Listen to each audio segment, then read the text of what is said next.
মাশাআল্লাহ এই যে দেখেন একটা ভায়োলেট লাভবার্ডের বাচ্চা যেটা টেম করার জন্য পুরাই প্রস্তুত।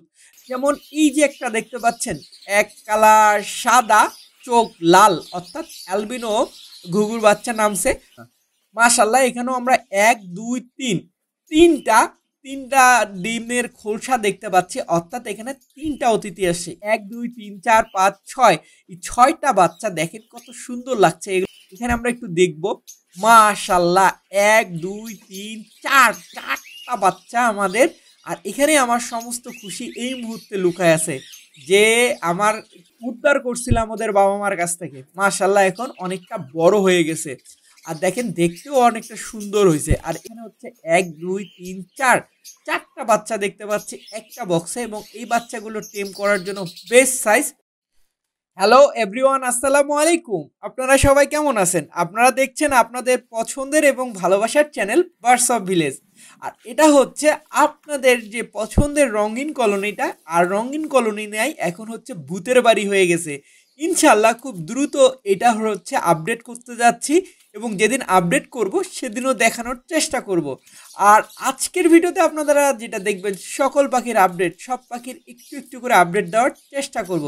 প্রথমে আমার গাছপালার আপডেট দেই। মাশাআল্লাহ কত সুন্দর লাগছে, হলুদ গাঁদা দিয়ে ভরে গেছে গাছটা। আর এই যে একটা নতুন ফুল ফুটছে, যে ফুলটার নাম আমার জানা নাই, জানি না আসলে কি নাম। আপনারা যদি জেনে থাকেন অবশ্যই অবশ্যই কমেন্টে জানাবেন এই গাছটার নাম কি। আর আজকে আমরা প্রথমত যেটা যাব, আমাদের তো নতুন রঙিন কলোনি আছে, পুরাতন রঙিন কলোনি তো নাই আমাদের, এখন কিন্তু রঙিন কলোনি দুইটা। আর মাশাআল্লাহ এই যে দেখতে পাচ্ছেন এখানে দুইটা বাচ্চা বসে আছে। এবং আগে আমার এখানে কিন্তু বেশি জাবা পাখি নাই, অল্প কিছু জাবা পাখি আছে, কিন্তু আজকে মনে হচ্ছে অনেকগুলো জাবা পাখি একসাথে দেখতে পারবো। কারণ কি, চলেন আগে ঢুকে তারপরে দেখতে পারবেন। মাশাআল্লাহ এখানে হচ্ছে আমার কিন্তু জাবা পাখি অনলি ৮ থেকে ৯ জোড়া, কিন্তু এখানে দেখা যাচ্ছে প্রায় ২৪-২৫টা। কারণ আলহামদুলিল্লাহ আমরা যে ছোট্ট ছোট্ট যে আমরা বাচ্চার যে গুয়াগুলো ছিল, যেখানে অনেকগুলো বাচ্চা থাকতো, সেই বাচ্চাগুলো মনে হয় আর বক্সে নাই। এই যে দেখেন ওদের বাবা মা আবারও ডিমে চলে গেছে। মাশাআল্লাহ আমরা মনে হয় আমাদের এবিআরে আরও একটা রোবট পাখি পেতে যাচ্ছি। এর আগে যেমন আমাদের ঘুঘু পাখি, ককটেল পাখি এরা যেমন রেস্ট নেয় না, মাশাআল্লাহ এই যে দেখেন এখনও আগের বাচ্চাগুলো কিন্তু বেরই হয়নি, কিন্তু এই যে এদের বাবা মা অলরেডি একটি বাচ্চা বের হয়ে গেছে। কিছুদিন আগে আমরা সংগ্রহ করলাম, আবার সংগ্রহ করতে না করতে আবারও নতুন কিছু অতিথি আসতে শুরু করছে। এই যে দেখেন উড়াউড়ি করতেছে। তো ওই জন্য আমার মনে হয় রোবট পাখি হিসাবে আমরা যেমন ককটেল পাখিকে আদর করে রোবট পাখি বলি, ঘুঘু পাখিকে বলি, আমরা মনে হয় জাবা পাখিও পেতে যাচ্ছি। তো চলেন আমরা এখন যাব হচ্ছে আমাদের প্রথমে হচ্ছে ভায়োলেট লাভবার্ডের কলোনিতে, তারপরে হচ্ছে আমরা ইয়েলো ফিশারের যে আমাদের এই যে ছোট কলোনিটা এইটাতে ঢোকার চেষ্টা করব। তো প্রথমত ঢুকছি। আর আপনাদেরকে যেটা বলি যে যদি আপনারা আমার চ্যানেলে নতুন ভিউয়ার হয়ে থাকেন, ইউটিউবে অবশ্যই সাবস্ক্রাইব করবেন, ফেসবুকে দেখে থাকলে অবশ্যই ফলোয়ার বাটনটা অন করে রাখবেন। চলেন দেখি এই বক্সের কি অবস্থা। এই বক্সে যদি বাচ্চা পেয়ে থাকি তাহলে অবশ্যই নোটিফিকেশনটা অন করে রাখবেন। মাশাআল্লাহ আমরা একটা বাচ্চা পেয়েছি এবং অবশ্যই তাহলে নোটিফিকেশনটা চালু করে রাখবেন ভিডিও দেওয়ার সাথে সাথে, যাতে আপনারা প্রথম দেখতে পারেন। তো আলহামদুলিল্লাহ আমরা এই পিঙ্ক কালার বক্সটাতে দেখব কি অবস্থা। আর আপনারা যারা যারা ভায়োলেট লাভবার্ড, ব্লু মার্কস এইগুলোর বাচ্চা নিতে ইচ্ছুক বা নিতে চান, তো বুকিং করতে শুরু করবেন। আমার কিন্তু এই পাখিগুলো খুব সীমিত আর এদের কিন্তু প্রোডাকশনও খুব সীমিত হয়। মাশাআল্লাহ এই যে দেখেন একটা ভায়োলেট লাভবার্ডের বাচ্চা যেটা টেম করার জন্য পুরাই প্রস্তুত। যারা যারা আমার টেমের বাচ্চার জন্য এতদিন অপেক্ষা ছিলেন, সাধারণত এই বাচ্চাগুলো এই পাখিগুলো পুরা রেস্টই ছিল। এই সিজন কেবল শুরু হলো, প্রথমবারের মতন বাচ্চা দিচ্ছে। সো আপনারা যারা নেওয়ার জন্য খুব তাড়াহুড়া করছিলেন বা আপনারা আমার জন্য এতদিন হয়তো বা যারা নিছেন তো আলহামদুলিল্লাহ, যারা নেননি তারা যোগাযোগ করলে এই বাচ্চাগুলো নিতে পারবেন। তারপর আমরা একটু ইয়েলো ফিশারের কলোনিতে যাচ্ছি। আর এগুলো বলার কারণ হচ্ছে একটাই, সবাই আমাকে বলে রাখে যে ভাইয়া বাচ্চা নামলে আপনারা আমাকে একটু ভিডিওতে জানাই দেবেন, আমি তো আপনার সব ভিডিও দেখি, আমি হয়তো ইনফর্ম পেয়ে আপনাকে নক করব, তাই বলে দিচ্ছি। যাই হোক মাশাআল্লাহ আমরা এইখানে একটা ছোট বাচ্চা দেখছিলাম। মাশাআল্লাহ সেই ছোট্ট বাচ্চাটা আর ছোট্ট নাই, এখন বড় হয়ে গেছে এবং এই বাচ্চাটাও কিন্তু টেম করার জন্য বেস্ট সাইজ আমার মনে হয়। তারপরে এটার কি অবস্থা, এটাতে সুন্দর ডিম নিয়ে বসে আছে। আর আমরা আসলে এতগুলো আপডেট দিতে সবগুলোর যদি বেশি বেশি করে আপডেট দিতে যাই তাহলে ভিডিওর ডিউরেশন টাইমটা অনেক বড় হয়ে যাবে। আমরা ঠিক উপরের সাদা টিনটা খুলে রাখছি যাতে সুন্দর একটা আলো নামে। মাশাল্লাহ, এখানেও আমরা এই যে বাচ্চাগুলো দেখছি এগুলো কিন্তু এই আগের বারের যে মানে এই 3-4 দিন আগে যে বাচ্চাগুলো সংগ্রহ করলাম সেই জাবার বাচ্চাগুলো, এগুলোও কিন্তু বিক্রির জন্য প্রস্তুত। যারা বুকিং দিয়েছেন আলহামদুলিল্লাহ, আর যারা নিতে চান যোগাযোগ করলেই ইনশাল্লাহ দেওয়া যাবে। তারপর এটা হচ্ছে আমাদের ঘুঘু পাখির বাচ্চাগুলো। সেই ঘুঘু পাখির বাচ্চাগুলোও কিন্তু এখন ডেলিভারির জন্য প্রস্তুত, এগুলোও বিক্রির জন্য প্রস্তুত। যদিও ওগুলো 3 মাস বয়স হয়ে গেছে, আর 3 মাস পারলে এগুলো রেজাল্ট শুরু করবে। আর এগুলো ফুল অ্যাডাল্ট, যেটা 7 দিন থেকে 1 মাস পারলে ইনশাল্লাহ ডিম দিবে।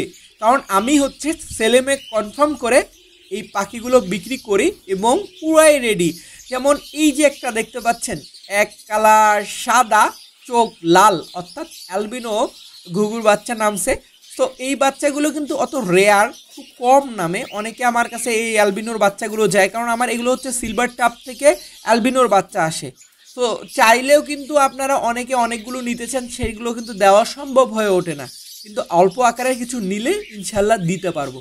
এটা হচ্ছে আমাদের ম্যাঙ্গো। আর ম্যাঙ্গোর জন্য আমাদের একটা বউ খুবই দরকার। যদি কারো কাছে ইয়েলো রিংনেটের বেবি মানে ইয়েলো রিংনেটের 2.5 থেকে 3 বছরের ফিমেল থাকে আমাকে অবশ্যই জানাবেন। আর সাধ্যের মধ্যে হলে আমি কেনার চেষ্টা করব, সাধ্যের বাইরে হলে তো আর কিছু বলারই নাই। তো কিন্তু আমার এর জন্য একটা বউ দরকার। তো ককটেল পাখিরও যে ছোট্ট ছোট্ট বাচ্চাগুলো দেখছিলাম, ওই ছোট্ট বাচ্চা কি আদৌ বাঁচে আছে না ভালো আছে না বড় হয়েছে এটা একটু চেক করব। মাশাল্লাহ, এখানে 1 2 3 3টা বাচ্চা আমরা দেখতে পাচ্ছি এবং 3টা বাচ্চায় মাশাল্লাহ মোটামুটি বড় হয়েছে। কিন্তু একটু আমার কাছে সমস্যা লাগছে যে ওই বাচ্চাগুলোর বায়ে ওর বাবা মা লোম তুলে ফেলছে। আর এই বাবা মা কেন লোম তুলে ফেলে বা আমি কি ট্রিটমেন্ট দিব, ইনশাল্লাহ রেস্ট দিলে এটা নিয়ে আপডেট দেওয়ার চেষ্টা করব। তারপর এটা কি অবস্থা, মাশাল্লাহ, এখানে হয়তোবা কোনো নতুন অতিথি আসছে। ওই যে ডিমের ছোট্ট ভাঙা টুকরাটা দেখে আমি বুঝতে পারছি, তাই আমরা দেখব আসলে কি আসছে না ডিমটা ভেঙে ফেলছে। তো মাশাল্লাহ, এই যে সেই জোর করে তুলে ফেললাম। আর জোর করে তুলে ফেলার যেটা পরিণাম হলো সেটা হচ্ছে পাখিটা ভয়ে বের হয়ে উড়ে গেল। কারণ এই পাখিগুলো আমরা কিন্তু নতুন জোড়া দিছি, একদম নতুন জোড়া দিছি, যারা অভ্যস্ত না, প্রথমবারের মতন এরা ডিম বাচ্চা করতেছে। তো সেই পাখিটাকে ডিস্টার্ব করতে গেলে তো অবশ্যই ও ভয় পাবে, এটাই স্বাভাবিক।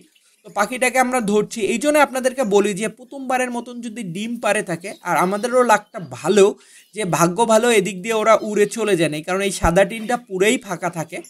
তো আপনাদেরকে যেটা বলতে চাই বা রিকোয়েস্ট করছিলাম এর আগেও, যে আপনারা নতুন যে ডিম পাড়ছে বা নতুন বাচ্চা ফুটছে এই পাখিগুলোকে কোনোভাবে বিরক্ত করবেন না, তাহলে এই পরিণতি আমার মতন হবে। যদিও আমার পাখিটা হয়তো বা ফ্রেন্ডলি, আবারও ডিম নিয়ে বসবে, বাচ্চা নিয়ে বসবে, কিন্তু আপনার পাখিটা যদি ভয় পায় কিন্তু আর ডিম তাপ দিতেও বসবে না আর বাচ্চাও ফুটাবে না। এই যে মাশাল্লাহ এখানে 1 2 3 3টা ডিম আছে, 3টে ডিমও জমছে, এগুলো আশা করি ওরা উঠায় উঠবে আমার বিশ্বাস, কারণ ওদের সাথে আমার সম্পর্কটাই বন্ধুত্ব। এই যে দেখেন কত জোরাজোরি করে ধরলাম। সো অবশ্যই ভয় পাবে, কারণ ককটেল পাখি কিন্তু অনেক ভীতু পাখি। তাই আমার মনে হয় আপনারা যে কাজটা করা উচিত না বা আপনারা যেটা করবেন না সেটা হচ্ছে যে পাখির ডিম বাচ্চা থাকা অবস্থায় কোনোভাবেই বিরক্ত করবেন না। মাশাল্লাহ, এখানেও আমরা 1 2 3 তিনটা ডিমের খোলসা দেখতে পাচ্ছি, অর্থাৎ এখানে 3টা অতিথি আসছে, এটাও নতুনভাবে ডিম দিছে, বাচ্চা করছে। তো ওখানে যে ভুল করছে এই ভুলটা এখানে আর করব না। আর আমরা তো কালকের ভিডিওতে দেখছেন আপনারা, এটা পরে দেখাচ্ছি, তার আগে যেটা আপনাদেরকে দেখাবো, রিও আর হচ্ছে চেরি, এই দুজনের যে প্রেম ছিল বিয়েও দিয়ে ফেলছি, যদিও বিয়ের দাওয়াত আপনাদেরকে দেওয়া হয়ে ওঠে নেই, কারণ যখন ইনশাল্লাহ রেজাল্ট করতে শুরু করবে তখন একসাথে ধুমধাম করে অনুষ্ঠান করা হবে। মাশাল্লাহ, এখানে 1 2 3 4 5 6 এই 6টা বাচ্চা দেখেন কত সুন্দর লাগছে। এগুলো কিন্তু দেখে কোনোভাবেই মনে হচ্ছে না বাচ্চা। এই ইয়েলো ফিশারের বাচ্চা যারা সেলফি নিতে চাইছিলেন বা যারা এটা নেওয়ার ইচ্ছুক তারা আপনাদেরকে ভিডিও চাইছিলেন, আমি আসলে সবাইকে একজন একজন করে ভিডিও দেওয়া সম্ভব হয়ে ওঠে না, তো চাইলেই বাচ্চাগুলো নিতে পারবেন, এখন অ্যাভেলেবেল আছে। এখানে আমরা একটু দেখব মাশাল্লাহ ১ ২ ৩ ৪ চারটা বাচ্চা আমাদের। আর এখানে আমার সমস্ত খুশি এই মুহূর্তে লুকায় আছে যে আমার ৪টা বছরের সাধনার পরে এই বাচ্চাগুলো আমরা পেয়েছি। আর এই বাচ্চাগুলোও কিন্তু এখন অ্যাভেলেবেল, যদি কেউ কিনতে চান ইনশাল্লাহ দিতে পারবো, সারা বাংলাদেশ ডেলিভারি দেওয়া সম্ভব। আর এই যে সেই ফিন্স পাখি, আর ফিন্স পাখিরও বাচ্চা আমরা সংগ্রহ করব। তার আগে একটা ব্যাপার, আপনারা কি এই বাচ্চাগুলোকে চিনতে পারছেন? আমার তো এখন বাজিগর পাখি পুরলি ব্রিডিং স্টপ, এই বাচ্চাগুলো সেই বাচ্চা যে ছোট্ট ছোট্ট বাচ্চাগুলো আমরা উদ্ধার করছিলাম ওদের বাবা মার কাছ থেকে। মাশাল্লাহ এখন অনেকটা বড় হয়ে গেছে, আর দেখেন দেখতেও অনেকটা সুন্দর হয়েছে। আর এই সেই বাচ্চা যে বাচ্চার কোনো বাচ্চার চান্সই ছিল না, আলহামদুলিল্লাহ আল্লাহর রহমত আর আমি সর্বোচ্চ চেষ্টা করার পরে আল্লাহ বাঁচাই দিছে। এখানে হচ্ছে ১ ২ ৩ ৪ চারটা বাচ্চা দেখতে পাচ্ছি একটা বক্সে, এবং এই বাচ্চাগুলো টেম করার জন্য বেস্ট সাইজ। যারা টেমের বাচ্চা নিতে চাচ্ছেন, অলরেডি যেগুলো দেখাইছিলাম অনেকগুলো সেল হয়ে গেছে, মাত্র আর অল্প কিছু বাকি আছে। সো যারা যারা টেমের বাচ্চা নিতে চান যোগাযোগ করলে ইনশাল্লাহ দিতে পারবো, এবং সারা বাংলাদেশ ডেলিভারি দেওয়া সম্ভব। যেসব স্থানে রংপুর থেকে বাস যায় এই সবগুলো স্থানে দেওয়া সম্ভব। তারপর আমরা হচ্ছে এখান থেকে একটু দেখব কি অবস্থা। এখানে আমরা হচ্ছে লাভবার্ডের সেই ছোট্ট বাচ্চাগুলো দেখছিলাম, এই বাচ্চাগুলো আলহামদুলিল্লাহ কেমন আছে, যে এখানে আমাদের প্রায় 50 ভাগ ডিমই নষ্ট হয়ে গেছিল, বাকি যেগুলো আছে তার মধ্যে মাশাল্লাহ বাচ্চাটা বড় হয়ে গেছে। আর এই বাচ্চাটাও কিন্তু টেমের জন্য একদম বেস্ট সাইজ, আপনারা চাইলেই নিতে পারবেন। আর দ্বিতীয়ত কথা হচ্ছে সকল পাখির আপডেটের ভিডিওতে সব কিছু একটু একটু করে দেখানোর লাগে, আর দেখতে গেলে একটু ডিউরেশনটা বড় হয়ে যায়। আর এতক্ষণ আমার ভিডিওটা ধৈর্য সহকারে দেখার জন্য আপনাদেরকে অসংখ্য ধন্যবাদ। সবাই ভালো থাকবেন, সবার ভালোবাসার পাখিগুলো ভালো থাক। আজকের মতন আল্লাহ হাফেজ, আসসালামু আলাইকুম।